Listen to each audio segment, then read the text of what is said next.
What's up everybody, Couch Mills here, coming at you with a brand new Valorant video. And in this video, we gotta talk about the winners and losers of patch 4.09, the meta, the pro scene, and ranked games as well. We're gonna break down some of the characters you should avoid, some of the characters you should pick up, and what you should be doing this act. So let's jump right in, but the GameLeap website is the best place to absolutely dominate and pop off with in-depth tips, tricks, and guides, and so much that can help you level up and climb incredibly easily. Do yourself a favor and go check it out right now down below.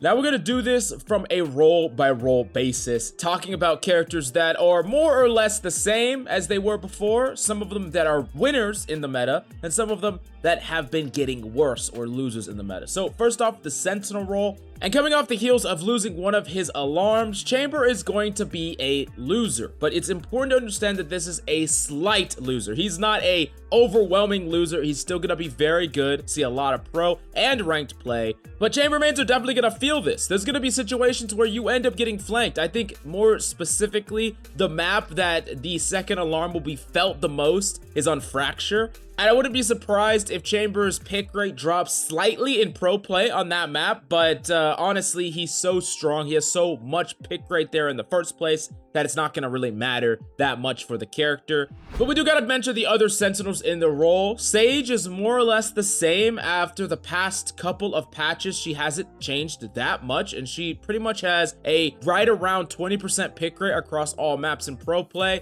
And that's not looking to change off the back of Fade or the Chamber nerfs at all. Now, Cypher is definitely going to be a loser. He's been falling more and more in pick rate. And while we do know that there are buffs slated for some time in the future, Cypher is not a very strong pick right now. There are niche situations where you can use him, but ultimately he comes across as a little underpowered. Now, the last character that we need to talk about in the Sentinel role is Killjoy, which is actually going to be a slight winner, especially when we think about the fact that Chamber can no longer guard flanks that well and really stall out a point in the same way that he could before. Sure, he can do it with his weaponry, but losing one of his alarms can be felt slightly, and I think the only Sentinel that is primed to take up any of those lost percentages, even if it's slight, would probably be Killjoy. Now, this doesn't mean that Killjoy is going to suddenly be meta or even that good, but Killjoy already has maps where she sees substantial play on in Ascent, and I wouldn't be surprised if we see her pick rate rise slightly on a number of different maps.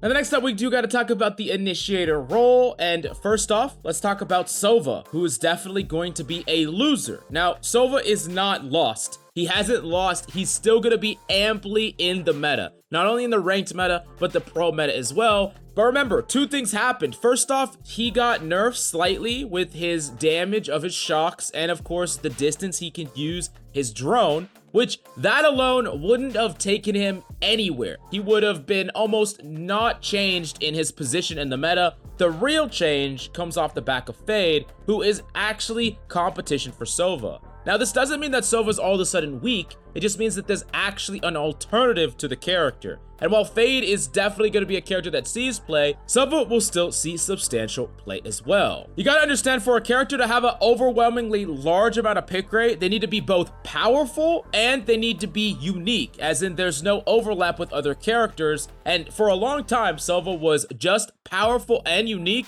but now he is powerful, but not as unique because there's a character that kind of fills that void. We see the same thing happening with Viper right now, where she is powerful in what she does and very unique, and that means that on certain maps, she is irreplaceable. And if there was another character that could do something very similar and she was less unique, then perhaps that pick rate would get threatened, kind of like it's being done right now with Sova very severely. Basically, the fastest way to reduce the pick rate of a character is not to nerf them, but actually replace an alternative that can accomplish the similar role in a team composition as them. Now, we do gotta talk about the other initiators. Of course, we do gotta talk about Skye. Skye is gonna be more or less the same. No crazy changes here. However, I wouldn't be surprised if she reduces her pick rate slightly because of the competition between Sova and Fade leave less room for other initiators to exist in. Now, of course, there's characters like Breach that is incredibly good on a map like Fracture, but Fade is incredibly good on Fracture as well. So I wouldn't actually be surprised if we end up seeing double initiator comps on that map, because Breach is so unique to that map, it doesn't make sense to replace him with Fade that doesn't really do what Breach does, but Fade is also very powerful and the information can be utilized very effectively, so maybe one of the duelists gets cut. Now, the last initiator that we got to talk about is actually the true winner and has been a winner for the past like 5 patches in a row, and it's KO. KO's pick rate just keeps going up and up and up. Every single patch, every single pro tournament, KO has just become one of the strongest characters in the game, and I wouldn't be surprised if this character that was initially seen to be underwhelming grows to be one of the strongest characters in the entire game. As abilities become more powerful and as people get better and better at KO's flash utility, you really start to realize the potential of this character. You could stall rush pushes, you could turn off abilities, you could enable rush pushes by ulting, you can flash and duel out and frag out yourself, you can gather information with your knife. I mean, there's so much you could do. You're like an initiator duelist hybrid, but then you have stalling capability because turning off enemies' abilities makes it a lot easier to stall them out. So there's just a lot of factors involved here that I really think that KO is just primed to become better and better and better. Now, the next role that we actually got to talk about is the controller role. Now, the winner in the controller role right now is actually Omen. Omen has eaten up most of the Dome Smoker pick rate. And remember, we're excluding Viper here because Omen will never be a smoke character that would work on a map like Breeze, for instance. Like, imagine trying to take a site with just like Omen smokes. It would be absolutely miserable. Anyways, Omen, though, is eating up all of the maps and the pick rate on the majority of the other maps, whether it's Ascent or Split. There's a lot of different maps where Omen is the clear controller winner right now, but Brimstone is still holding strong on specifically Bind, and he sees some play here and there depending on the team. He's not down and out, but he definitely has lost the head-to-head battle when you compare him directly to Omen, but Astra has just lost. So while Brimstone is slightly unfavored, Astra is like out of the fucking game. She has very little pick rate in pro play, which means she has no pick rate in ranked play.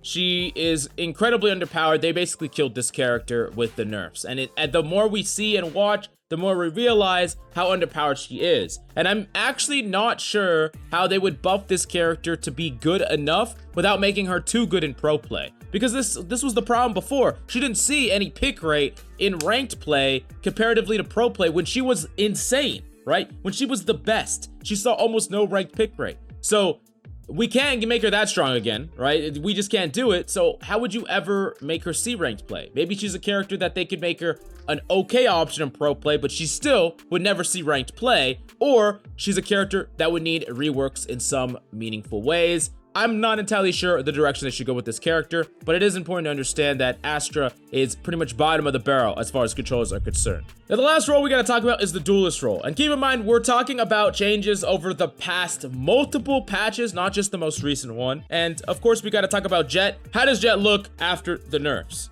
Well, she's looking okay. She's looking just fine. Now, she's not as good of an opera as she was before, of course, which is definitely a big part of her kit. But the fact is, she can initiate really, really well, unlike almost any other character. And that's still the same. On top of that, when a lot of pro teams are rocking Chamber and Jett, there is a go-to opera now in Chamber. There's no confliction between Jett and Chamber. So the Chamber player is the opera and the Jett player is the entrier, which will help bolster Chamber's weakness on attack with Jett's aggressive entry. These characters still work incredibly well together, and Jett still looks like a very powerful character to not only play ranked with, but it's gonna be a big part of the pro meta as well. Now, we gotta talk about Phoenix, who just lost. Remember, Phoenix is on the chopping block for either a rework or really big buffs, so we'll have to wait and see on this character. But as of right now, with 0 pro pick rate and almost 0 ranked pick rate, Phoenix has lost the duelist battle. Now, next up we gotta talk about Neon, which is a really interesting one because she got changed in one of the patches recently, and ultimately that has been kind of revealed to be a nerf, at least from the players that play Neon at the pro level. They don't like the change, and it was very strange because Neon didn't really see that much play to start off with,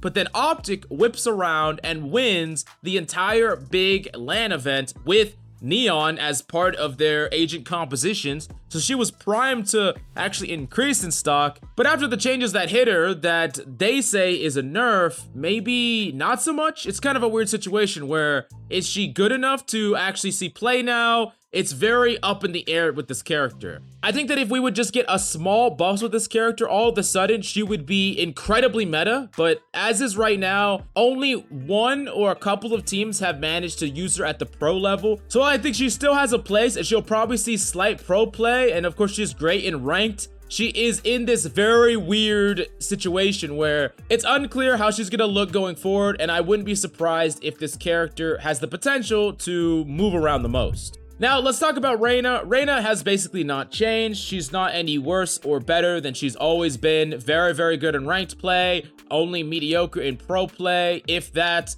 And yeah, nothing about any of the patches recently has changed that in any way. Now, we do gotta talk about Yoru, who has just been a winner ever since his rework and just the way that the game is moving. With Jet getting actually nerfed, Yoru actually has potential to make some waves. He's a character that is very, very difficult to master, and the more time goes on, the better and better players get at him. And I do think that Yoru has the potential to burst out into the pro scene more and more. And of course, he's a freaking menace in ranked. So we're putting him in the winner category. And then last up is Raze, who is just good. She's always been good. She hasn't really changed much in the past like 7 freaking patches. And nothing about any of these new changes is going to change that. She definitely has maps that she's good or bad on, but overall, very good character to have in your agent pool. But definitely let me know what your winners and losers are in the new meta that we're moving into over the past like 5 or so patches. How do you feel about the big changes that have been happening? How do you feel about the state of Valorant? I really want to hear all about that down below, and go to the GameLeap website for tips, tricks, guides, and so much more. Do yourself a favor and go check them out right now down below.